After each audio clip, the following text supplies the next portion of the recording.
പേര് ജാസ്മിൻ അന്ന മാത്യു. ഞാൻ പത്തനംതിട്ട റാന്നിയിൽ നിന്ന് വരുന്നു.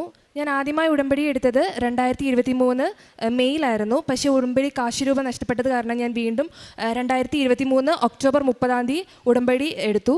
അത് കഴിഞ്ഞ് ഞാൻ അതിനകത്ത് എഴുതിയ കാര്യങ്ങൾ എന്ന് പറഞ്ഞാൽ എനിക്ക് പുറത്തേക്ക് എവിടെയെങ്കിലും പോകാൻ സാധിക്കണമെന്നായിരുന്നു. ഞാൻ 2019 മുതൽ ഇങ്ങനെ പുറത്തേക്ക് പോകാനായിട്ട് ട്രൈ ചെയ്തുകൊണ്ടിരിക്കുമായിരുന്നു. പക്ഷേ പല കാരണത്താലും എനിക്കത് നടന്നു കിട്ടിയില്ല. പക്ഷേ ഞാൻ ജർമ്മനി UK ഒക്കെയാണ് ആ സമയങ്ങളിൽ നോക്കിയത്. പക്ഷേ പിന്നീട് എൻ്റെ ഫ്രണ്ട് വഴി എനിക്കൊരു ഓപ്ഷൻ വന്നു. ഫ്രാൻസ് എന്ന് പറഞ്ഞ ഓപ്ഷനാണ് വന്നത്. അപ്പോൾ ഞാൻ ചിന്തിച്ചു എന്തുകൊണ്ട് ഫ്രാൻസിൽ പോയിക്കൂടാ. അപ്പം അവൻ പറഞ്ഞു കുറച്ചുകൂടെ ഈസിയാണ്, പ്രൊസീജിയേഴ്സ് ഇങ്ങനെയാണെന്ന് പറഞ്ഞപ്പം ഞാൻ എന്തുകൊണ്ട് ഫ്രാൻസിൽ പോയിക്കൂടാ, എനിക്ക് ഫ്രാൻസിസ് മാർപ്പപ്പനെ എന്തെങ്കിലും കാണാൻ സാധിച്ചാലോ എന്നുള്ളൊരു മൈൻഡ് എനിക്ക് വന്നു. മാത്രമല്ല എനിക്ക് എങ്ങനെയും പുറത്ത് പോകണം, അവിടെ സെറ്റിൽ ആവണം എന്നുള്ളൊരു മൈൻഡായിരുന്നു കൊച്ചിലെ മുതൽ. അപ്പം എനിക്ക് പല തടസ്സങ്ങളും വന്നു. കാരണം ഇൻ്റർവ്യൂ കഴിഞ്ഞ് കഴിഞ്ഞപ്പം എല്ലാവരും പാസ്സായി. പക്ഷേ എൻ്റെ റിസൾട്ട് വരുന്നില്ല. എൻ്റെ റിസൾട്ട് ഞാനാണ് ഏജൻസിയിൽ ചോദിച്ചപ്പം അവർ പറഞ്ഞു ജാസ്മിൻ വെയിറ്റ് ചെയ്യൂ, അവിടുന്ന് റിസൾട്ട് അവർ ഒന്നുകൂടി സബ്മിറ്റ് തരുമായിരിക്കും എന്ന് പറഞ്ഞു.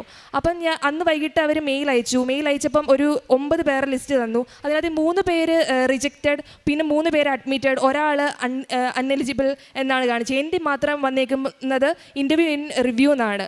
അപ്പം എൻ്റെ ചേച്ചിയോട് ഞാനിത് കാണിച്ചപ്പോൾ പറഞ്ഞു നീ പാസ്സാണ്, നീ ഒന്നും നോക്കണ്ടെന്ന് പറഞ്ഞു. അത് കഴിഞ്ഞ് ഒരു 2 ദിവസം കഴിഞ്ഞപ്പോൾ എനിക്ക് റിസൾട്ട് വന്നു, ഞാൻ പാസ്സായി എന്ന് പറഞ്ഞ്. അപ്പോൾ എനിക്ക് ഉറപ്പായി മാതാവ് എൻ്റെ കൂടെ ഉണ്ടെന്ന്. അത് കഴിഞ്ഞ് പ്രൊസീജിയേഴ്സൊക്കെ കണ്ടിന്യൂ ചെയ്തുകൊണ്ടിരുന്നു. പക്ഷേ കുറേ തടസ്സങ്ങളൊക്കെ എനിക്ക് അപ്പോഴും ഉണ്ടായി. ഇപ്പം ലോൺ ആണെങ്കിലും ബാക്കി പ്രൊസീജിയേഴ്സിനകത്ത് വരുന്നതും. അപ്പം ലോണിന് വേണ്ടി ഞാൻ അപ്ലൈ ചെയ്ത് ബാങ്ക് മാനേജറിൻ്റെ അടുക്കൽ ചെല്ലുമ്പോൾ മാനേജർ പറയുന്നത് ജാസ്മിൻ ലോൺ കിട്ടുമായിരിക്കും, പക്ഷേ ചാൻസസ് ഒന്നും ഇല്ല എന്നാണ്. പക്ഷേ പുള്ളിക്കാരൻ എന്നും അങ്ങനെ ഒരു നെഗറ്റീവ് പറഞ്ഞ് ഞാൻ എൻ്റെ വീട്ടിൽ പറയുമ്പം എൻ്റെ ചേട്ടൻ എന്നോട് പറഞ്ഞു ജാസ്മിൻ 2 വർഷത്തിനുള്ളിൽ നീ ഒരു നിരീശ്വരവാദിയാവാനാണ് ചാൻസ് എന്ന് പറഞ്ഞു. അപ്പം ഞാൻ പറഞ്ഞു അതെങ്ങനെ സാധിക്കും അച്ചാ, ഞാൻ ഉടമ്പടിയിലല്ലേ നിൽക്കുന്നതെന്ന് ചോദിച്ചു. അപ്പം പക്ഷേ ഞാൻ ഒത്തിരി ഒന്നും പറഞ്ഞില്ല. അപ്പം അവിടെ ഞാൻ നിർത്തി. അത് കഴിഞ്ഞപ്പം ഞാൻ ഇങ്ങനെ മാതാവിനോട് അത് ചേട്ടൻ്റെ കോള് കട്ട് ചെയ്ത് കഴിഞ്ഞപ്പം പറഞ്ഞു മാതാവ് ഇവരൊക്കെ ഇങ്ങനെ പറയുന്നല്ലോ, എനിക്ക് ഭയങ്കര വിഷമമാണ്. മാത്രമല്ല എന്നോട് പലരും ഇങ്ങനെ പറഞ്ഞിട്ടുണ്ട് നീ 2019 നോക്കുമല്ലേ, നിനക്കൊന്നും നടക്കാൻ പോകുന്നില്ല എന്ന് പല സൈഡിൽ നിന്ന് ഫ്രണ്ട്സ് വഴിയാണെങ്കിലും ഒക്കെ എനിക്ക് ഇങ്ങനെ കേൾക്കാൻ വന്നിട്ടുണ്ട്.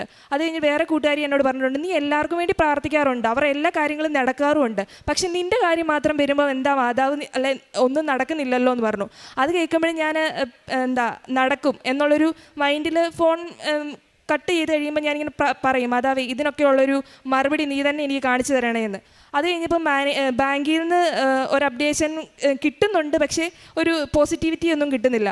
അത് കഴിഞ്ഞ് കുറച്ച് നാൾ കഴിഞ്ഞപ്പോൾ മാനേജർ സാർ പറഞ്ഞു സാങ്ഷൻ ആയിട്ടുണ്ട് ജാസ്മിൻ, ബാക്കി പ്രൊസീജിയേഴ്സ് നമുക്ക് കണ്ടിന്യൂ ചെയ്യാമെന്ന് പറഞ്ഞു. അത് കഴിഞ്ഞപ്പം വിസയുടെ കാര്യത്തിലാണെങ്കിലും കുറേ സ്ട്രഗിൾ ചെയ്തു. അപ്പം വിസയ്ക്ക് വേണ്ടി വിസ ഇന്ന് അപ്ലൈ ചെയ്യുവാണെങ്കിൽ 2 ദിവസം മുമ്പാണ് പല കാര്യങ്ങളും ശരിയായി വരുന്നത്. അപ്പം ഞാൻ ഓർത്തു ഇനിയും വിസ റിജക്റ്റ് ആകാൻ വേണ്ടിയാണോ എന്ന്. പക്ഷേ എനിക്ക് മാതാവ് എൻ്റെ കൂടെ ഉണ്ടെന്ന് ഏറ്റവും കൂടുതലായിട്ട് എനിക്ക് കാണിച്ചു തന്നത് വിസയുടെ കാര്യത്തിലും ടിക്കറ്റ് എടുക്കാൻ വന്നപ്പോഴും അങ്ങനെ പല കാര്യങ്ങളിലാണ്. അങ്ങനെ ഈ ഒക്ടോബർ 20 ഞാൻ ഫ്രാൻസിലേക്ക് ഫ്ലൈ ചെയ്യുകയാണ്. പിന്നെ എനിക്ക് രണ്ടാമത് വന്ന അനുഭവം എന്ന് പറഞ്ഞാൽ കഴിഞ്ഞ സാറ്റർഡേ പെട്ടെന്ന് ഞാൻ രാവിലെ ഉടമ്പടി ചൊല്ലാനായിട്ട് 5:30 എണീറ്റപ്പം ജസ്റ്റ് ഒന്ന് തലയുടെ പുറകിൽ ഇങ്ങനെ ടച്ച് ചെയ്ത് നോക്കിയപ്പം ഒരു മുഴ പോലെ കണ്ടു. അപ്പോൾ എന്താണെന്ന് അറിയത്തില്ല. അപ്പം വീട്ടിൽ മമ്മീനോട് ഞാൻ ചെന്ന് പറഞ്ഞപ്പോൾ മമ്മി പറഞ്ഞു എന്നാൽ ജസ്റ്റ് ഡോക്ടറിനെ കാണിച്ചേക്കാമെന്ന് പറഞ്ഞു. പക്ഷേ ഞാൻ പറഞ്ഞു അതൊന്നും പ്രശ്നമില്ലായിരിക്കും എന്ന് പറഞ്ഞ് ഞാൻ ഉടമ്പടി തൈൽ ഇവിടെ തേക്കുന്നുണ്ടായിരുന്നു. അത് കഴിഞ്ഞ് ഞാൻ ഹോസ്പിറ്റലിൽ ചെന്നിട്ട് ഡോക്ടറിനെ കാണിച്ചപ്പോൾ ഡോക്ടർ പറഞ്ഞു ഇത് പ്രശ്നമൊന്നുമില്ല, ഇത് ഡാൻഡ്രഫിൻ്റെയാണ്, ഒരു പേടിക്കാനൊന്നുമില്ല എന്ന്.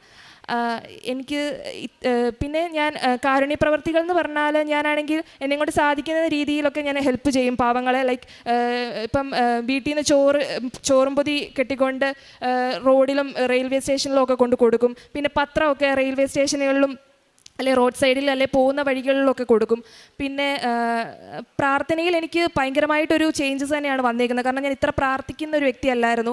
കാരണം കുടുംബ പ്രാർത്ഥനയൊക്കെ ചെയ്യുമായിരുന്നു. പക്ഷേ ഇപ്പം കണ്ടിന്യൂസ്ലി ഒരു ദിവസം തന്നെ ഒരു 4-5 ടൈംസ് തന്നെ ജപമാല ചൊല്ലുകയും കൂടുതൽ പ്രാർത്ഥിക്കുകയും സർവ്വശക്തി എപ്പോഴും ഒരു 33 ടൈംസ് പിന്നെയും ചൊല്ലിക്കൊണ്ടിരിക്കുകയൊക്കെ ചെയ്യും.